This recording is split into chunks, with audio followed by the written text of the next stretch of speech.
Hello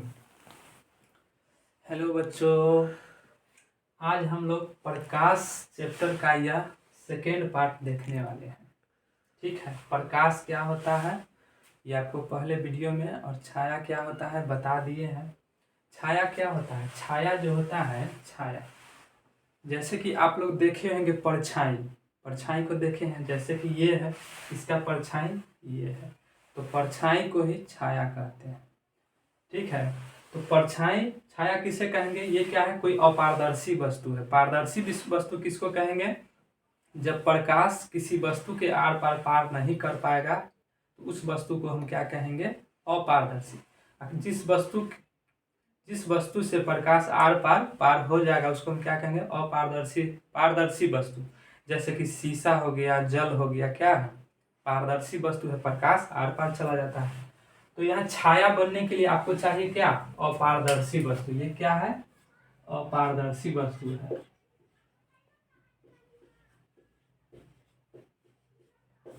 ये क्या है? अपारदर्शी वस्तु है। यहाँ से जब प्रकाश जाता है तो अपारदर्शी वस्तु को पार नहीं कर पाता है, तो इसका एक काला क्षेत्र किसी सतह पर प्राप्त होता है। तो क्या होता है? इसका एक काला क्षेत्र बनता है। इसी को हम क्या कहते हैं? छाया कहते हैं। आया समझ में?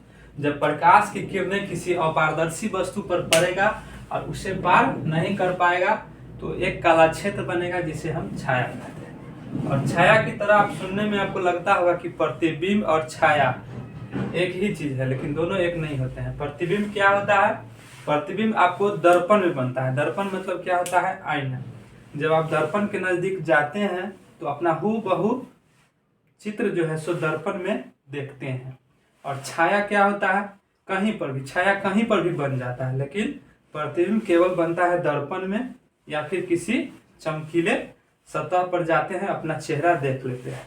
ये वस्तु है, ये वस्तु में जो जो चीज है हर चीज दिखता है। प्रतिबिंब में क्या होगा? ये हर चीज दिखेगा, लेकिन छाया में, छाया अगर इसका बनेगा इस वस्तु का, तो केवल इस वस्तु का ये बन जाएगा, एक आकृति बन जाएगा। लेकिन प्रतिबिंब में क्या होगा? इस वस्तु में कितने अंग है, इसमें जो भी चीज बना हुआ है, जो लिखा हुआ है, हर चीज आपको प्रतिबिंब में दिखाई देगा। प्रतिबिंब में पूरा वस्तु का हूबहू चित्र, और छाया में केवल इसका आकृति, लंबा है, गोल है, वर्गाकार है या फिर आयताकार है, तो वो छाया में बनता है। तो प्रतिबिंब किसको कहेंगे? जब किसी वस्तु को किसी दर्पण के नजदीक ले जाते हैं तो दर्पण में क्या होता है? हूबहू एक चित्र बनता है जिसे हम क्या कहते हैं? प्रतिबिंब कहते हैं।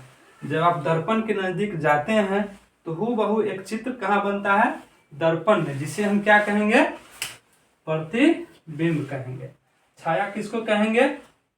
जब किसी वस्तु के नजदीक मतलब प्रकाश जाएगा किसी अपारदर्शी वस्तु पर तो उसे पार नहीं कर पाएगा, तो क्या बनेगा? एक काला क्षेत्र बनेगा, जिसे हम क्या कहेंगे? छाया कहेंगे। दोनों में अंतर क्या होता है? छाया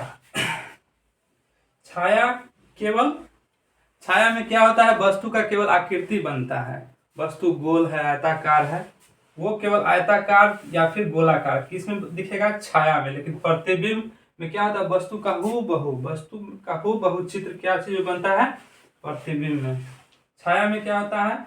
छाया किसी भी सतह पर प्राप्त हो जाता है, लेकिन प्रतिबिंब आपको केवल दर्पण में या फिर चमकीले सतह पर। तो ये हो गया आपको दोनों में अंतर।